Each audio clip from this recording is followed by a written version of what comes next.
साधारणतः 6 ते 7 जिल्ह्यामध्ये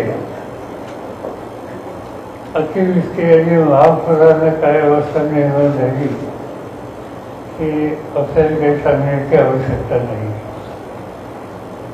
संबंध राज्य आणि देश या संकटाच्या बाबतीत फजित होते. त्याच्यामध्ये रत्नागिरी, रायगड, सिंधुदुर्ग, कोल्हापूर, सातारा, सांगली आणि अमरावतीचा थोडा भाग या ठिकाणी प्रत्यक्षपणानं घरांचं नुकसान किंवा अन्य प्रकारची नुकसानं झालेली आहे. संबंध राज्याच्या अनेक जिल्ह्यामध्ये अतिवृष्टीमुळे शेतीचे नुकसान झालं आणि ते जिल्हे आत्ता ज्या जिल्ह्यांची मी आकडेवारी आपल्याकडे सांगणार आहे ते 7 जिल्हे सोडून अन्य जिल्ह्यात सुद्धा अशा प्रकारचं नुकसान विशेषतः शेतीचं झालं. शेतीचे वाण फुटले, माती वाहून गेली, खडक उघडा पडला, अशा प्रकारचं नुकसान अन्य जिल्ह्यात सुद्धा आहे. पण हे 6 जिल्हे जे आहेत तिथं अधिक नुकसान आहे आणि त्यामध्ये मदत करण्याच्या उद्देशाची आवश्यकता आहे. राज्य सरकार या संदर्भात त्यांचा जो काही कार्यक्रम आहे त्या दृष्टिकोनातून मदतीचं धोरण जाहीर करेल. त्याचा काही भाग आजच राज्य सरकारच्या वतीनं काही जाहीर केला काल आणि त्याच्यामध्ये काही तातडीची मदत ही राज्य सरकारच्याकडून मिळणार आहे ही दिसते. आणि माझी खात्री आहे की पूर्ण चित्र राज्य सरकारच्या समोर आल्याच्यानंतर राज्य सरकार त्याच्याबद्दलचं अंतिम धोरण लवकरच जाहीर करेल आणि ही जबाबदारी घेईल. आपल्याला अशा संकटाचा अनुभव आहे. एक 4-5 वर्षाच्या पूर्वी राज्याचे गृहमंत्री गिरीश वळसे पाटील यांच्या मतदारसंघामध्ये माळी नावाच्या एका गावामध्ये अशीच अवस्था झाली आणि त्यानंतर सरकार आणि स्थानिक नेते यांच्या संयुक्त प्रयत्नानं सर्व नवीन गाव हे त्या ठिकाणी उभं केलेलं आहे आणि पुनर्वसन कसं करतात या संबंधीचा एक आदेश केला. आपल्याला ठाऊक आहे की एकेकाळी भूकंपाचं मोठं संकट येऊन गेलं आणि त्यावेळेला जवळपास आपण 8,000 लोक तर मृत्यूमुखी पडले होते. 1 लाखाच्या पेक्षा गरज जास्त पडली होती आणि त्यावेळेला संपूर्ण पुनर्वसन नवीन गावं गावठाणं ही उभी करण्याचं एक आव्हान होतं. ते महाराष्ट्राच्या प्रशासनाने यंत्रणेनं आणि लोकांच्या उद्देशानं आपण उभं केलं आणि त्या भूकंपाच्या एवढ्या मोठ्या संकटांना सुद्धा तोंड देऊन त्याची उभारणी करायला आपण यशस्वी झालो. आज साधारणतः आमच्याकडे आत्ताची जी आकडेवारी आहे त्या आकडेवारीमध्ये 16,000 घरं म्हणजे एक लक्षात घ्या व्यक्ती नाही. एका घरामध्ये कदाचित जास्त व्यक्ती असतील, 4 असतील, 3 असतील, 5 असतील तर 16,000 कुटुंब याची माहिती आत्ता आमच्याकडे आहे आणि ती साधारणतः रत्नागिरी प्रामुख्यानं रत्नागिरी म्हणजे चिपळूण आणि खेड आणि आजूबाजूला 5,000, रायगड महाड आणि आजूबाजूला महाड, कोल्हापूर आणि जवळपासची काही छोटी मोठी गावं तिथं 5,000, कोल्हापूर 2,000, सातारा प्रामुख्यानं पाटण तालुका तिथं 1,000, सांगलीमध्ये आत्ता माहिती 2,000ची आहे ती आणखी वाढेल असं दिसतंय आणि सिंधुदुर्गमध्ये आत्ता आमच्याकडे माहिती 500 घरांची आहे.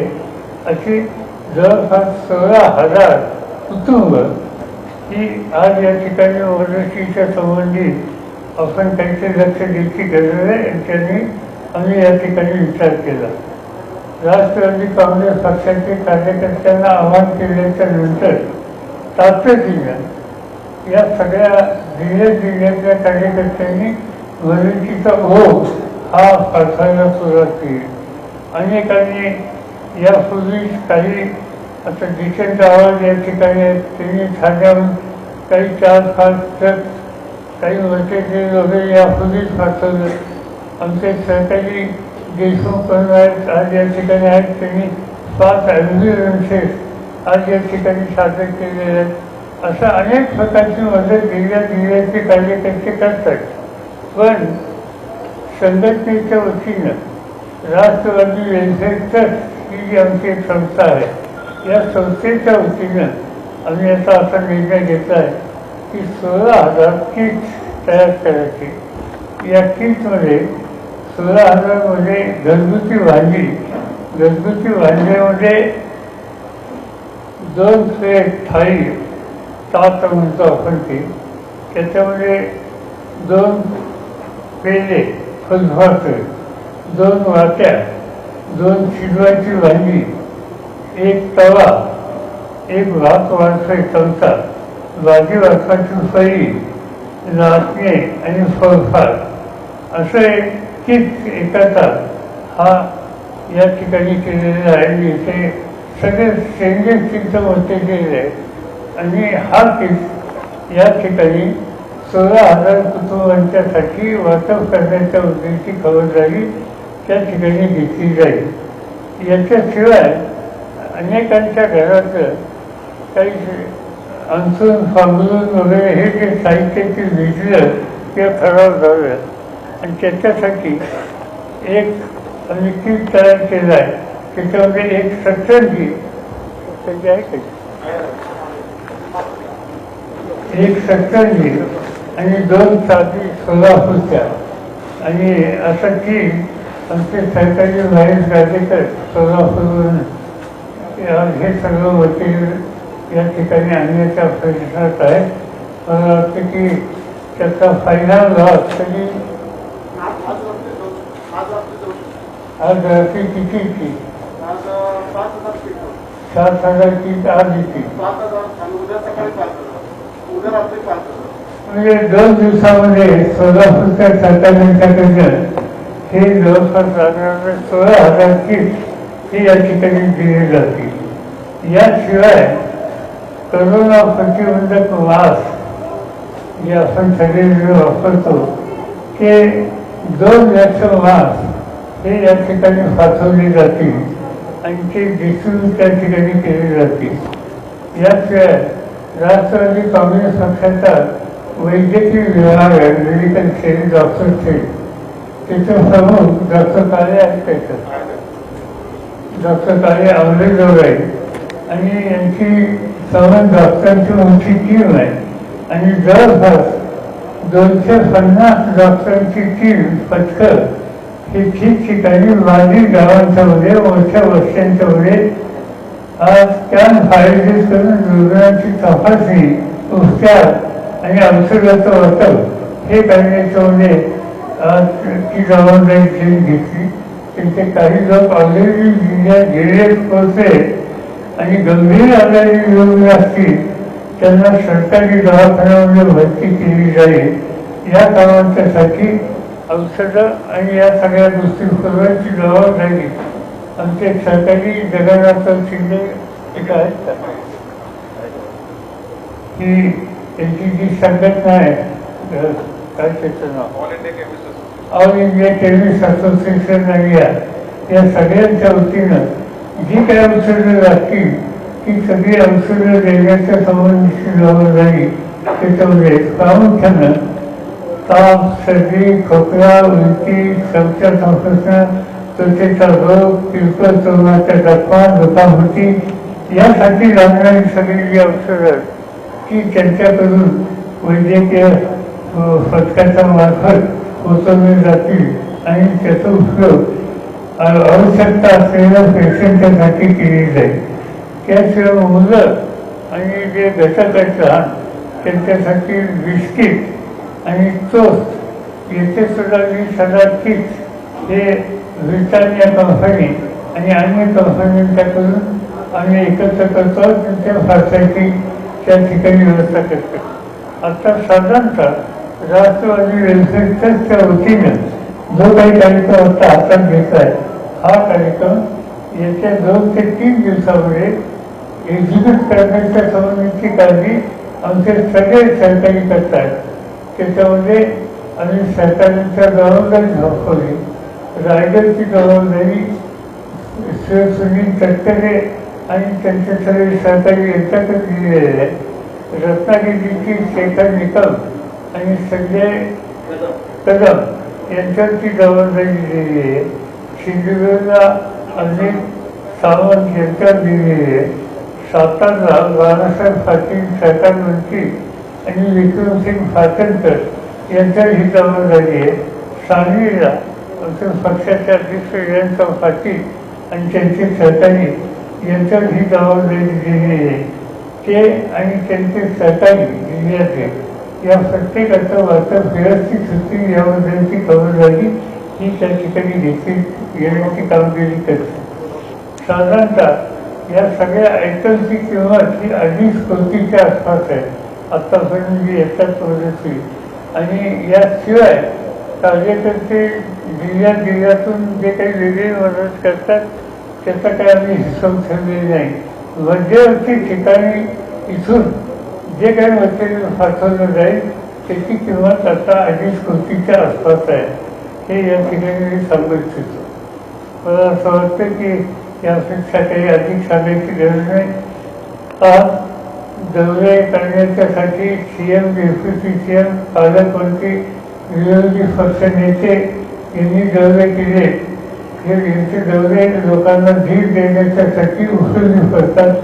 त्याच्याबद्दल काही आमच्या हरकत नाही. पण मला असं वाटतं की आता हे दौरे ज्यांच्यावर जबाबदारी त्या सगळ्यांनी दौरे त्या ठिकाणी करून एकंदर जी काही कामगिरी आहे त्याची पूर्तता करण्याच्यासाठी लक्ष देणं हे योग्य आहे. पण माझा पूर्वीचा अनुभव असा आहे म्हणजे विशेषतः लातूरच्या वेळेचा की एक म्हणजे ही कल्याणाची तुझी जाऊन ही एक नवीन कन्सेप्ट आणि कारण नसताना अनेक लोक गावे घेऊन त्या ठिकाणी असतात. माझं आव्हान आहे त्यांना की आता तिथं शासकीय यंत्रणा आणि तिथले स्थानिक संघटना आणि कार्यकर्ते हे पुनर्वसनाच्या कामामध्ये लक्ष केंद्रित करतात. त्यांचे लक्ष विचलित होईल अशा प्रकारचे दौरे हे शक्यतो टाळण्याचा उद्देशाचा प्रयत्न त्या ठिकाणी करावा. म्हणजे मला आठवत आहे की मी लातूरला असताना एक दिवशी आम्ही सगळेजण या कामात होतो आणि प्राईम मिनिस्टर नरसिंहराव येणार होते. प्रधानमंत्र्यांना मी फोन करून सांगितलं की तुम्ही 10 दिवस यायचं नाही. आम्ही सगळेजण इथं कामात आहोत. तुम्ही आल्याच्या नंतर सगळी यंत्रणा तुमच्या तयारीमध्ये लागेल. आणि मला आनंद आहे की नरसिंहरावने माझी विनंती मान्य केली आणि ते 10 दिवस आले नाही, 10 दिवसाच्या नंतर आले. आणि त्यामुळे शक्यतो मोठ्या नेत्यांनी म्हणजे मी सुद्धा अशा प्रसंगी कधी जात नाही तर होत नाही, पण मी मुद्दा मिळवले जात नाही. आणि त्याचं कारण ही बाकीची सुविधा करणं ही अधिक महत्वाची. आणि आपण जाऊन सर्व यंत्रणा आपल्या भोवती ठेवणं हे काही योग्य नाही. आता ठीक आहे, आज राज्यपाल ज्या ठिकाणी जातात त्याची पूर्व रस्त्यांना उभं करण्यासाठी ते लोकांना विश्वास देण्याला किंवा केंद्राकडून अधिक मदत मिळवण्याचे यशस्वी होती. त्यांचे संपर्क चांगले असल्यामुळे त्यामुळे त्यांचं जाणं ठीक आहे. पण शक्यतो आता हे अशा प्रकारचे दौरे जनता त्या ठिकाणी दैनंदिन संबंध नाही किंवा कुटुंबाच्या व्यक्ती नाही यांनी शक्यतो टाळण्याच्या उद्देशाचा प्रयत्न करावा एवढंच या ठिकाणी मला आपल्या सगळ्यांना सांगायचं. आणि म्हणून या संदर्भात जर तुम्हाला काही विचारायचं असेल तर आपण विचारू शकता.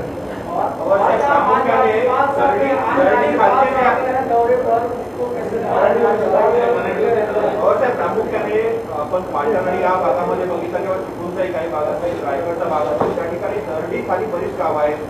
त्यांना अजून एक भूमिका आहे दरडी कोसळण्याची.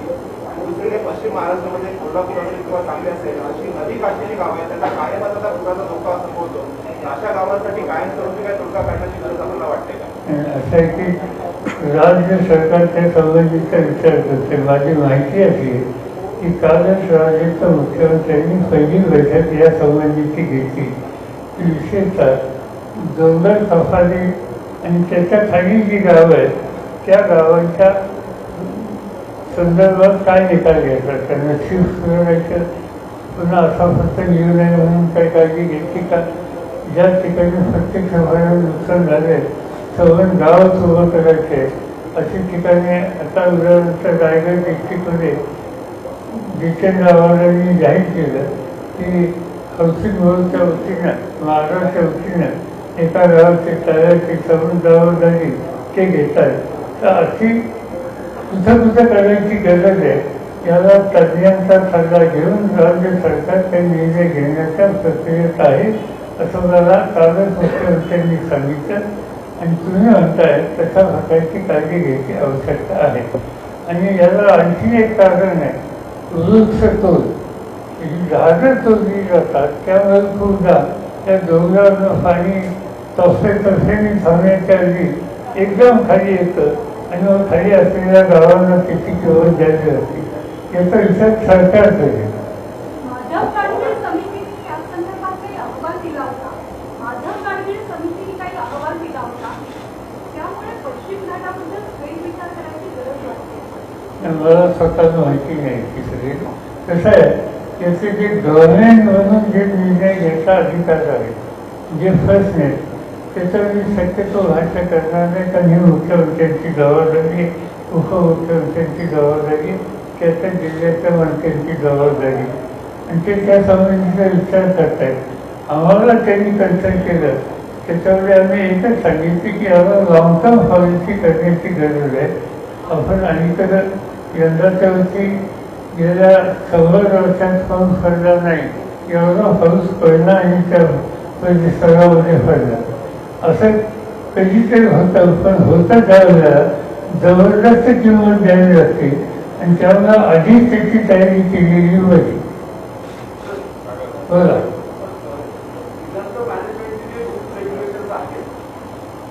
आपत्कालीन विभागाचे जे कायदे आता सध्याचे आहेत ते 25 नियमानुसार मदत किती मिळते त्या प्रमाणात नुकसान मोठ्या प्रमाणात झालेलं आहे. आणि भागामध्ये आपण सांगता की 16,000 घरं डायरेक्ट वाहून गेलेली आहेत, सगळी उपलब्ध झालेले आहेत.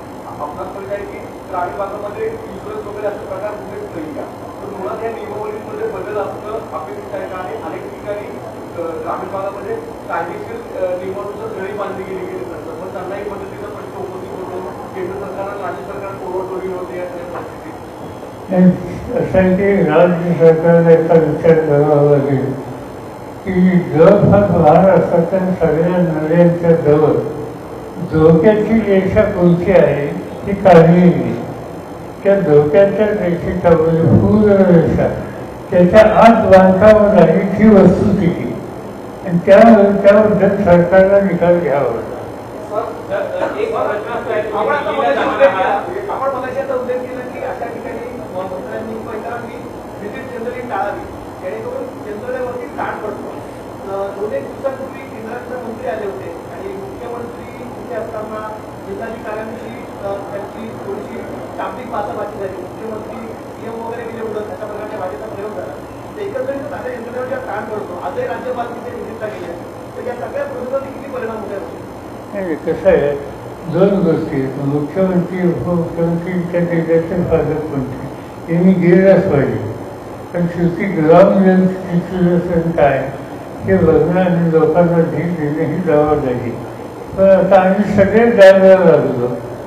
आता मी उदाहरणार्थ गेलो तर माझी खात्री की त्या ठिकाणी यंत्रणेचे लोक माझ्या भोवती थांबतील आणि तिथलं काम थांबतील. त्यांच्या संकटात जे लोक आहेत त्यांना तातडीने सहाय्याची गरज आहे. त्याच्यावर त्यांचं लक्ष दुर्मिळ होईल. त्यामुळे शक्यतो असं माझ्यासारख्यांनी चालावं असं मला वाटतं. दिल्लीला जाणार आहात आज, ज्या पद्धतीने करोनाची परिस्थिती आहे, राज्याची आर्थिक स्थिती चांगली नाहीये, तर कुठेतरी केंद्राकडून जास्त मदत व्हावी याची मागणी करणार असल्या कारण की एकूणच करोनामुळे उद्योगधंदे ठप्प आहेत. अशा पद्धतीने ही तिसरी आपत्ती आलेली आहे. म्हणून या 2-3 दिवसामध्ये राज्य सरकारच्याकडून याची पूर्ण माहिती आम्ही घेणार आहोत. पण जिल्हाधिकारी आणि जिल्ह्याची जी शासकीय यंत्रणा आहे त्यांनी राज्य सरकारला सविस्तर माहिती सादर करण्याची जबाबदारी ते फार फाडली. ती फार फाडल्याच्या नंतर मग काय रिक्वायरमेंट आहे हे कळलं. तर त्यानंतर आम्ही हायस्ट लेवलला दिल्लीमध्ये लोकांशी भेटू आणि बोलू. आज अपुऱ्या माहितीवर बोलणं मला योग्य वाटत नाही. सर, अनेक नैसर्गिक आपत्तीमध्ये आपण सरकारला मार्गदर्शन केले आहे. या प्रकरणानंतर काय करायला वाटतं आपल्याला वाटतं? तुम्ही काही सरकारला सूचना करणार आहात का? कुठल्या प्रमुख सूचना? नाही, आता कसं आहे, दोन गोष्टी आहेत की आता कसं झालं, गेल्या वर्षी रायगडला प्रॉब्लेम होता. त्याच्या आधी वधिकांची आणखी कसं ते वाढलेलं होतं. म्हणजे आता या 2-3 वर्षात माझ्या मते रायगड या भागातला हा तिसरा प्रसंग आहे. ते पुन्हा होते आणि त्या दृष्टीनं आपल्याला काही काळजी घेण्याची आवश्यकता आहे. आणि ती काय घेता येईल, काय करता येईल, हे ज्यावेळेला संबंध ठीक होईल, नक्षा होईल, त्यावेळेला बसून चर्चा करता येईल.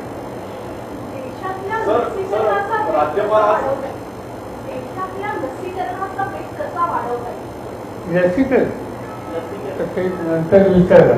म्हणजे आता त्यांनी मला नोंद पाठवली की व्हॅक्सिनची या संबंधीची गरज आहे, तिची पूर्तता करण्याची आमची तयारी आहे. फक्त राज्य सरकारला आवश्यक तितका व्हॅक्सिनचा साठा हा केंद्राकडून द्यावा आणि राज्य सरकार याच्या पूर्ण तयारीने काम करायला तयार आहे.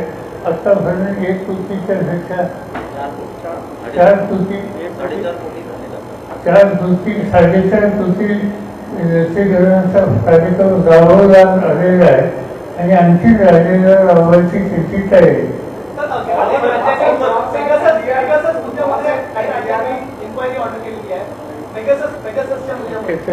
ती बघू आम्ही लोकसभेत घेतो.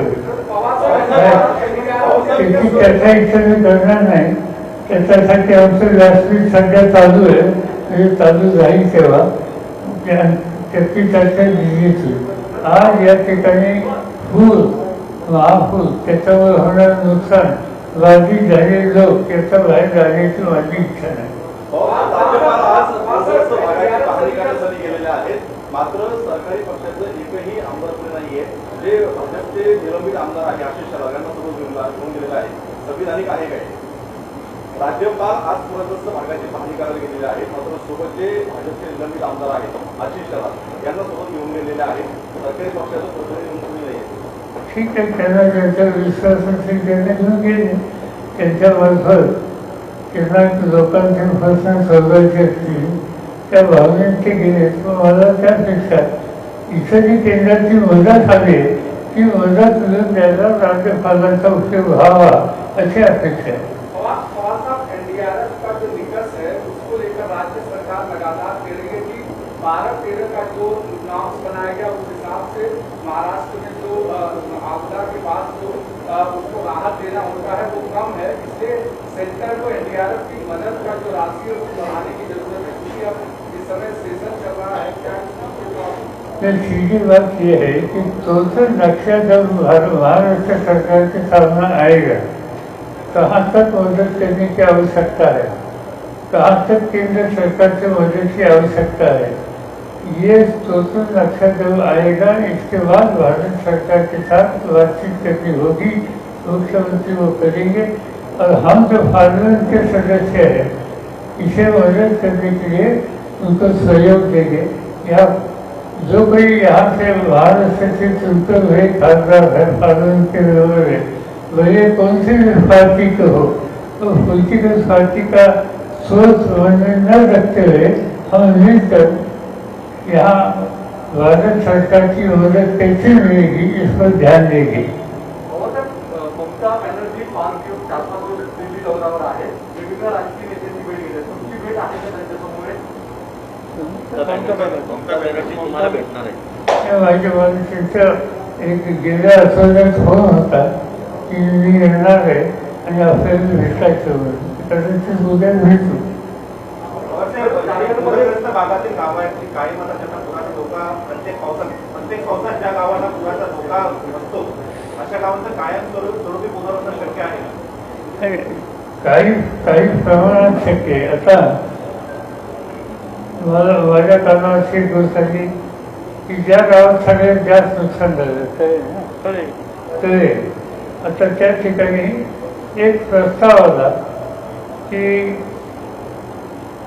पार्लियामेंट के एक सभासद है और अच्छा फजलात हो जाएगा, इस पर ध्यान देना. एक असं म्हणणं आहे की एकूण आपत्ती आणि सगळ्या संकटामध्ये सरकारचं प्रशासनावर नियंत्रण नाहीये, कमांड नाहीये, असे आरोप विरोधी पक्षांकडनं होत आहे आणि आम्ही वेटिंगवर आहोत आमच्या सरकार द्या. अशा प्रकारचं जे वातावरण होतंय त्यामध्ये जनतेमध्ये संभ्रम निर्माण होणं आणि न पोहोचणं याबद्दल आपण काय सांगतो? साधी गोष्ट जे लोक वेटिंगवर आहेत त्यांची नोंद लोक घेत नसतात, त्यांना वेटिंगवर ठेवतो. त्यामुळे त्याची काही चिंता करू नका, जनतेवर त्याचा काही परिणाम होत नाही. लोक असं म्हणतात की आज माणसं दुखण्याची दुरुस्त करा, तुमचा वेटिंग पिरियडची तुम्हाला जी चिंता आहे त्याची चिंता आम्हाला नाही. बीजेपी के नेता आरोप लगाते रहे कि मदद लोगों तक पहुंचाने की उसमें 2 दिनों की देरी हुई है. क्या आप संतुष्ट है राज्य सरकार के कामकाज से? इसमें राज्य सरकार के कामकाज से क्या आप संतुष्ट है? क्योंकि बीजेपी आरोप लगा है कि 2 दिन देरी से मदद पहुंच जाएगी. भाई जब वहाँ पानी होता है, बाढ़ आती है, तब लोगों को बचाना इसको प्रायोरिटी देनी चाहिए या जैसे आज हम मदद वहाँ भेजना चाहते हैं वो करें. इसमें प्रायोरिटी जिसकी है, इससे वहाँ की लोकल एजेंसी, पॉलिटिकल लीडर और स्टेट गवर्नमेंट सभी ने मिलकर काम किया है. इसमें किसी से कम करना ठीक नहीं है. ये आपत्ति है, इस आपत्ति से लोगों को कैसे बचा सकते हैं इस पर ध्यान देना इसकी आवश्यकता है. Thank you. Sir, one question on expert studies committee. One report on the report by expert study committee on flood mitigation chaired by one Mr. Vadane, I think he is a bureaucrat. They had recommended many steps for flood mitigation. One of them was removing encroachment in the water meandering and the natural flow area. Has anything been done by the government? कौन से media? Sorry sir. With sir, I am ITV New York. I am a foreign correspondent in India. Sir, my name is अच्छा Anand. ठीक है. इसमें एक बात है कि जैसे मैंने कहा पहले कि हर रिवर के बारे में डेंजरस लाइन सरकार की तरफ से तय की है. इस लाइन के अंदर लोगों ने मकान बनाए हैं, इसकी कीमत देनी पड़ती है. जब राज्य सरकार बैठेगी आगे का पुनर्वास करने के लिए, इसकी पॉलिसी तय करने के लिए, तब ये डेंजर जोन में जो मकान आते हैं इसके बारे में उन्हें सोचना होगा. Thank you.